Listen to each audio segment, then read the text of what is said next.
大家好，又嚟到寶媽教識嘅時候啦。今日想教大家整一味簡單又營養嘅蒜蓉海邊蒸蝦。咁今日教大家嘅呢一味餸呢，真係超簡單，連砧板都唔使攞嘅，攞一把鉸剪就可以完成噶啦。咁呢一味餸就係蒜蓉海邊蒸蝦，聽落好似好好味，亦都好似好大餸咁樣嘅感覺。但係其實呢，佢係一樣好簡單，而且營養豐富又健康，因為唔蒸啊嘛，又唔係煎炸。所以咧係好適合大人、小朋友、老人家都好適合嘅。咁我哋今日嘅材料咧就真係得幾樣嘅啫，主角蝦啦，同埋蒜蓉啦。中意食多蒜蓉嘅就可以落多啲啦。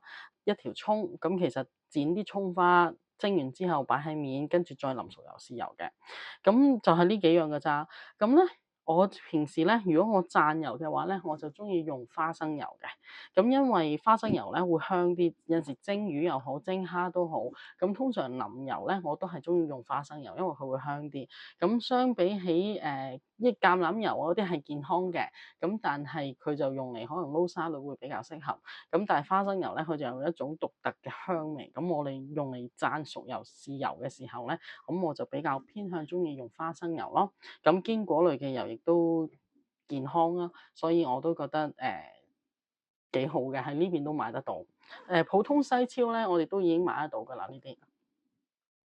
咁我哋咧，首先要先處理咗蝦先。咁蒜頭咧，咁我就會擺落去呢啲咁嘅 blender 嗰度 blend 咗佢，就係好快就可以完成噶啦。咁洗一洗佢。咁蒜頭咧，我就會而家好方便啦，喺 Costco 已經有一大包呢啲剝晒皮嘅，咁啊可以為又要翻工又要煮飯嘅媽媽咧，帶嚟咗一個最方便嘅處理方法，而且佢亦都可以保存得好耐嘅。佢有個呢啲咁樣嘅，好似 keep fresh 啊，即係抽濕咁樣嘅嘢喺度咧，咁就可以令到佢保存得幾耐。咁我都係擺喺普通雪櫃嘅啫。咁用嘅時候攞幾粒出嚟整餸啊，或者係 blend 咗佢打溶啊，就用得咯。咁而蝦嗰方面咧，咁我哋先要解咗凍啦。咁呢啲蝦咧，我就喺 Fishmonger 嗰度買翻嚟嘅。咁有好多時我都先買定1 kilo 咁擺喺雪櫃，咁食幾多嘅時候就攞出嚟用咯。有陣時可以用嚟整餸啦，有陣時可以用嚟打邊爐啦。咁解凍幾隻就得噶啦。咁我哋今日咧就用嚟蒸。咁我哋先處理咗隻蝦先，咁一把鉸剪就搞掂噶啦。咁我哋咧先擺好個兜用嚟裝啲污糟嘢嘅。咁嗱，先剪佢最尖個部分喺個頭頂位。呢度係好容易吉到嘅，跟住剪佢啲鬚啦，剪埋啲蝦腳啦，係啦，前面嗰啲鬚啦，我哋都剪埋佢，咁就方便食咯。咁跟住咧，我哋喺背脊嗰度咧，喺個頭頸個位置連接身體嗰個位剪一下，打橫剪一下，跟住再伸嗰把鉸剪入去，向入邊剪，咁就幫佢開邊。咁喺呢個時候咧，你會見到條蝦腸嘅，咁我哋陣間洗嘅時候可以洗埋佢。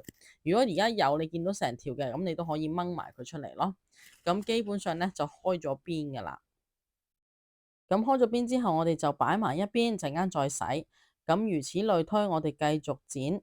嗱，先剪去最尖嗰度，跟住就剪鬚，跟住剪腳，剪咗啲蝦腳同埋前面嗰啲鬚去個頭嗰度，跟住打橫喺個頸同埋身嘅連接位，跟住插把鉸剪入去，再剪開埋個身體嘅其他部分。跟住嗱，你見唔見到有條蝦腸啊？嗰條蝦腸我哋就可以掹咗佢出嚟噶啦，咁順便清潔埋嘅。咁陣間洗嘅時候，我哋就可以洗一洗佢就搞掂噶啦。嗱，咁樣就開好咗，咁就繼續如此類推，繼續剪埋佢啦。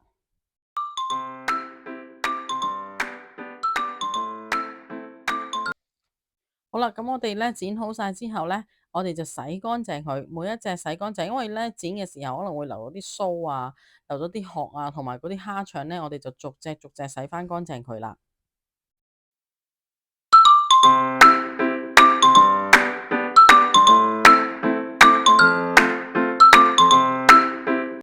好啦，洗乾淨之後咧，我哋就打蒜蓉，將啲蒜頭擠晒入去部機入邊，打溶晒佢，打細粒啲咯，可以。咁跟住咧就可以攞佢出嚟，咁就滗落去啲蝦入邊，夾喺嗰條罅入邊噶啦。嗱，你睇下每一個打開咗之後，我哋就不少少蒜蓉塞喺中間，全部塞滿就 OK 噶啦。中意食多啲就落多啲，咁唔中意食蒜蓉嘅都要落少少去吊下味嘅。咁寶媽我哋就好中意食好多蒜蓉嘅，所以我隻隻都收得好飽滿。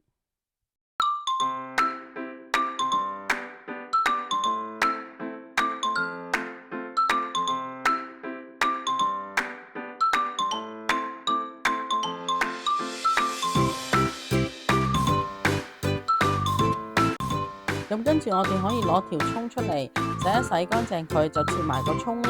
咁到時蒸完之後呢，我哋就可以擺喺面，之後再淋熟油豉油就搞掂噶啦。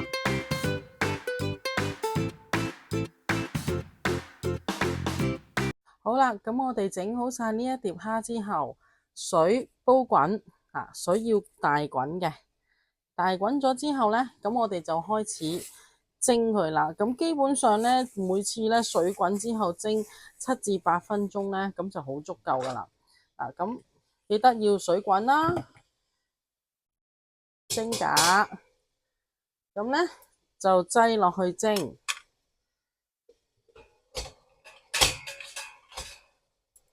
咁冚蓋，我哋蒸7至8分鐘呢，咁就灒熟油豉油就食得噶啦。蒸咗8分鐘啦，咁我哋都準備一啲熟油啦，燒熱個鑊，跟住加啲花生油落去，咁跟住打開呢邊啦，就擺埋啲葱花上面，咁陣間淋熟油嘅時候呢，亦都可以爆埋啲葱花，咁就會再香啲啦。咁油熱咗，我哋就淋上面啦，淋完熟油之後，我哋加多少少豉油，咁就食得噶啦。呢一味餸簡單又有營養，方便快捷，希望大家會鍾意啦。如果大家鍾意寶媽嘅分享，記得 like、comment、撳埋個叮叮鐘啦，多謝晒。